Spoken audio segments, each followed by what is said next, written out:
Welcome back to the studio. It's time now for Media Watch with James CREEDON. As always, hi there, James. Evening, Catherine. We're going to start off by looking at the reaction from Oklahoma, an example of the video uploaded on YouTube by those who experienced the tornado firsthand. Amazing first-hand accounts of what happened in Oklahoma in the town of Moore. Let's take a look at these pictures uploaded onto YouTube. They've had over 260,000 views. It's a man coming out of a storm shelter, a storm cellar, to discover the destruction and the chaos that was meted out by that tornado all around him in that neighbourhood. You would imagine that maybe when he went into that cellar it wasn't so bad. Let's take a listen.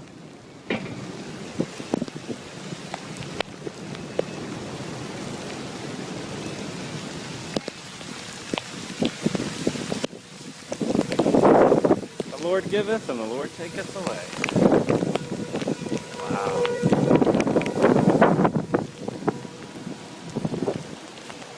Well, yeah, he was clearly absolutely stunned by that. Absolutely, it was like an apocalyptic scene, and as he said, the Lord giveth, the Lord taketh away. So I think people, all they can refer to is biblical references at moments like that when the world seems to have crashed down around them. Absolutely. So lots of examples of that sort of stuff online. Yes, some absolutely incredible footage coming out showing the power again of new media in this kind of story. Yes. All right, we're moving on now to a story that broke tonight in France, a suicide at Notre Dame Cathedral that looks like it may have been a protest over gay marriage legislation. That's right, and the blog of the man in question is Dominique Venner. It is here, and what has, I suppose, generated a lot of comment apart from the shocking nature of the event itself. Somebody shooting themselves on the altar of Notre Dame Cathedral in front of huge crowds of tourists and things. A lot of people. It's a disturbing incident, but he posted this message on his blog today, Catherine, as you were talking about in the news, and he basically mentioned the gay marriage law, which was recently passed and signed by François Hollande, and said that those who are marching against it on next Sunday, there's another big march managed, that they have a right. They are right to cry out their impatience and their anger against a despicable law, and even this law, when it is voted through, can still be overturned. And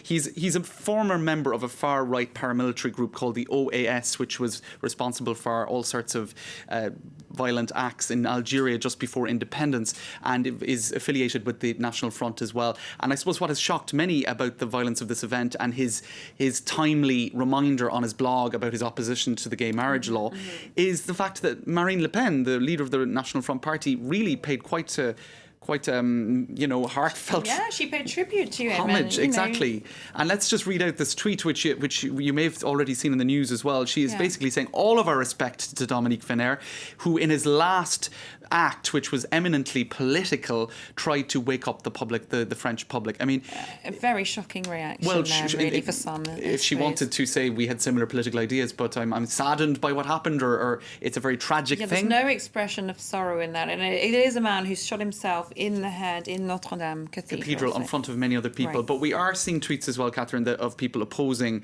what happened, saying the opponents of gay marriage should now begin to ask themselves the question whether there is not a whether there are not sectarian excesses in their movement. And even tweets in English and here in Italian, Dominique Venner's suicide against gay marriage, which it is speculation that was the only motive, makes him a martyr for idiocy and a martyr for intolerance. So look, it's one of those acts that has generated massive amounts of debate. Absolutely, and we'll continue to do, I'm sure. All right, we're moving on now to some less serious matters, although I guess that depends on your point of view. Some people taking this very seriously. Indeed, this next story.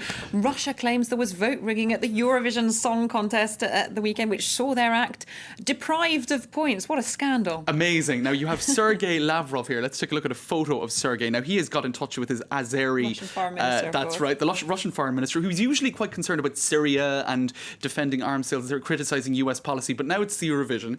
And basically, the song that won, and I think we have some footage of it, we've got to listen to this again. Absolutely. Every night this week, James. Or just listen to kind of a slightly turned down volume. This is Dina Garapova, What If? Now, the song in question basically got 174 points in the Eurovision, finished 5th, and essentially the claim is that 10 points from Azerbaijan went missing.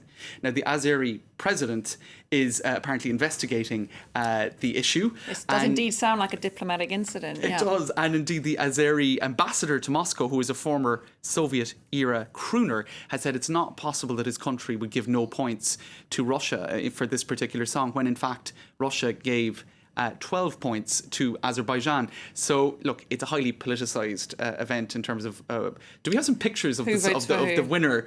Or not of the winner, Dina Garapova. Here she is. She came fifth. I can hear it. There it is. Do you know the funniest thing of all, Catherine, is even if she got those 10 extra points, she'd still have come fifth. It actually wouldn't change anything. No, but it's the principle, James. It's the principle of the thing. I clearly haven't understood the importance of it.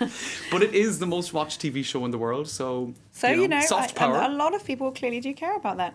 Again, we're going to move on to a story now, which, I know it's embarrassing if you're a student and you have to tell your parents that you got bad grades, but apparently one student went to extreme lengths to try and avoid that. He staged his own kidnapping to avoid telling his parents about that. A man from Atlanta, Georgia, a 19-year-old by the name of Aftab Aslam. Now, he was taking an English classes in college. And he looks unhappy in his photo, doesn't he? Well, it might have been to do with his very poor English results. And instead of just kind of coming home and fessing up and, being grounded or not getting enough pocket money for the next week, although he is 19, so officially an adult. Anyway, he decided to buy a new phone, text his parents, pretend that the person texting was actually a kidnapper, camped outdoors for a week until it got very cold, and then came back and is now facing 9 felony charges for trumped-up kidnapping. Which is worse, really. No matter how strict your parents are, the charges are that's more serious. I'd rather not sleep outdoors for a week. I know, and his parents must have been worried, but Worried. Strict and worried parents. Well, maybe he was under stress. All right, thanks very much for bringing us